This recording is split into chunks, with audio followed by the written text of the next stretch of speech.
Let's make crab egg foo young that's perfect for any occasion, whether it's a busy weekday or a special weekend dinner. This is packed with flavors and so easy to make. It will be sure to please even the pickiest eaters. Here we have some crab sticks.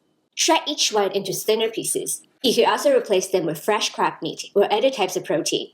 Chop the garlic chives into about 2-inch pieces. You can also replace them with other vegetables in your fridge. Shred the carrot. Egg foo young is a very forgiving dish, so feel free to add anything else you like. We have some eggs here. In a bowl, crack the eggs inside.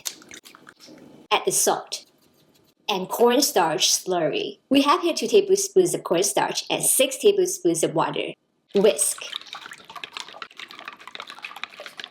Then add the shredded crab sticks, garlic chives, carrot, and mung bean sprouts. Did you know that you can grow bean sprouts in just 3 days? Check out the video right here. Mix well. In a wok over medium heat, add about 1 tablespoon of oil. Add a scoop of egg foo young mixture to the wok. Cook it until golden brown for about 2 minutes. Flip the egg foo young and cook it until golden brown for another 2 minutes. Repeat with the rest.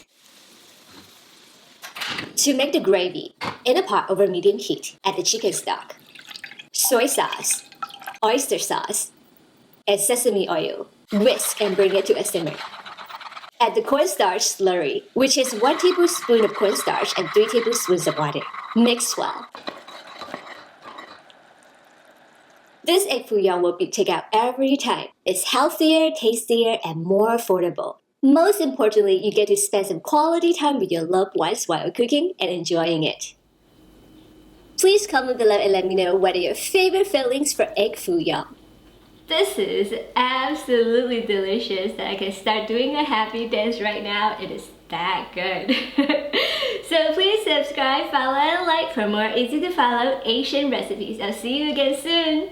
Bye!